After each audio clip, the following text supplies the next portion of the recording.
असा खूप उशीर झाला असं म्हणता येणार नाही, पण डेफिनेटली याचा अगोदरही आपण देऊ शकलो असतो, कारण हा कायदा 2011चा आहे आणि ॲडव्हर्टाईजच्या बाबतीत रेग्युलेशन 2018मध्ये आलेलं आहेत आणि त्याचं इम्प्लिमेंटेशन जुलै 2019पासून चालू झालेलं आहे. तर या काळातही ह्या ॲडव्हर्टाईज जर होत्या तर त्याच्यावरती डेफिनेटली थोडा उशीर झालेला आहे, परंतु ठीक आहे, उशीर झाला आहे, पण आता त्याच्यावरती आम्ही योग्य कारवाई करतो आहे. सर, त्यांना खुलासा करायला सांगितलं, जर त्यांचा खुलासा तुम्ही संतुष्ट झाला नाही, तर समाधान झालं नाही, तर त्यांच्यावर काय कारवाई होऊ शकते? त्या नोटीसमध्ये आम्ही म्हटलं की 10 लाखापर्यंतचा त्यांच्यावरती दंड लागेल, पण त्याचबरोबर कारण हा प्रोहिबिटेड आयटम आहे सेक्शन 30 अंतर्गत, प्रोहिबिटेड आयटमवरती जे नियम लागू आहेत आपले त्याप्रमाणे आपल्याला कारवाई करता येईल.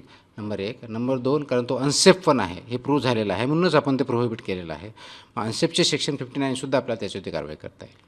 तर आपल्याकडे जे स्ट्रीट फूड्स आहेत किंवा जे आपण खाऊगल्ली म्हणतो, त्या खाऊगल्लींमध्ये सॅनिटेशन आणि चांगले फूड क्वालिटी असे याच्यासाठी काय करण्यात येत आहे आणि कशा प्रकारची अवेअरनेस तुम्ही त्या लोकांमध्ये देता? अवेअरनेस तर खूप वेळेस केलेली आहे, त्यांचं ट्रेनिंग पण घेतलेलं आहे. वारंवार आपण राईट इट कॅम्पेनसुद्धा आपण घेत असतो, तेही आपण केलेलं आहे. पण तिथून पुढे अवेअरनेस बरोबरच सर्वात महत्त्वाचं ॲक्शन घेणार आहोत, इन्स्पेक्शन करणार आहोत आणि पुढच्या काही दिवसामध्ये त्याचा आपला परिणाम दिसेल. सर, शाळांच्या विषयी जे आपण आदेश काढला होता त्या आदेशाचं तंतोतंत पालन होत दिसत नाही आहे, कारण की इनहाऊस जे एंट्रीज आहेत स्कूल्स आणि कॉलेजेसची त्याच्यामध्ये अजूनही अनसेफ फूड त्यांना मिळतो आहे, त्याच्यावर काय कारवाई होणार आहे आणि ते शिक्षण संस्थांच्या त्यांची कशी चर्चा सुरू आहे? नाही, याच्यामध्ये आपण कालच education commissioner, education officer of the district सर्व डिस्ट्रिक्टचे आपले food safety officer, assistant commissioners, त्याचबरोबर जिल्हा परिषद CEO आणि म्युनिसिपल कमिशनर यांची मीटिंग घेतली. याच्यातून त्याच्यामधल्या ज्या कारवाई करायची, काम करायचे ते सांगितलं आहे आणि पुढच्या 8-10 दिवसामध्ये हा पिक्चर पूर्णपणे चेंज झालेला असेल.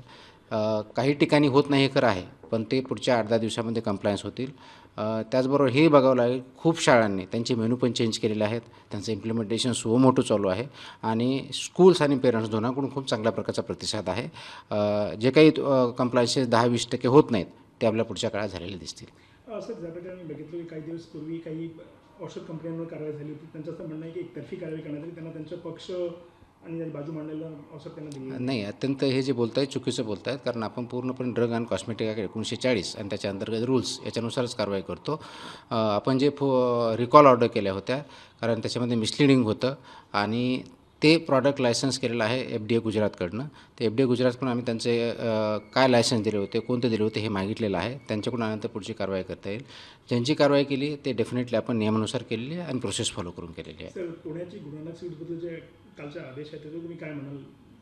नाही, गुरु नानक याच्याबद्दल जो आदेश झालेला आहे, आम्ही त्याच्यावर थोडं सरप्रायझिंग आहोत आणि त्याच्यामुळे आमच्याकडे जे लीगल ऑप्शन्स अवेलेबल आहेत त्यानुसार आम्ही पुढे जाणार आहोत. त्याच्यामध्ये 2 गोष्टी महत्त्वाच्या आहेत की त्याच्या केसमध्ये ही फूड पॉयझनिंगची केस होती.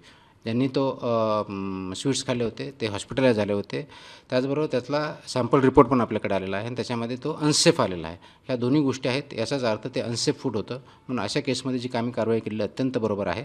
त्याचबरोबर त्यांनी माझ्याकडे अपील केलं होतं, मी हिअरिंग पण घेतल्या होत्या आणि क्लोज फॉर ऑर्डर झालेलं होतं, त्याच्यामुळे आमच्याकडून कोणताही डिले झालेला नाही आहे.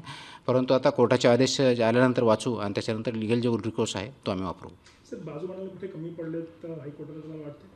आता ते त्याच्यावरती बरंच आमचं काही डिस्कशन इंटरने पण झालेलं आहे आणि त्याच्यावरती आम्ही बाजू मांडायला आमच्या लेवलकडून हायकोर्टामध्ये जर कमी पडला असो ते डेफिनेटली रेक्टिफाय करणं गरजेचं आहे. ह्या सगळ्या गोष्टीचा विचार केला जात आहे. सर, एक शेवटचा प्रश्न, जशा प्रकारे समर्थन तुम्हाला भेटतं आहे लोकांकडनं, राजकारण्यांकडनं, सरकारकडनं, कसं वाटतं तुम्हाला की हे केवढं गरजेचं आहे की एवढं महत्त्वाचं काम? मला वाटतं हे अत्यंत गरजेचं आहे. हा समर्थन माझ्यासाठी नको आहे, हा समर्थन जो पाहिजे सेफ फूड आणि सेफ ड्रग्ससाठी पाहिजे, आपल्या भवितव्यासाठी पाहिजे.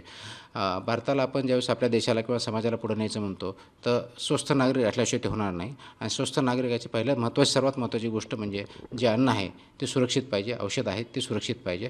त्या दृष्टीने प्रत्येक जणाचा सहभाग अत्यंत महत्त्वाचा आहे. फक्त समर्थन महत्त्वाचं नाही, सहभाग महत्त्वाचा आहे. प्रत्येकाने त्याच्यामध्ये अलर्ट असलं पाहिजे.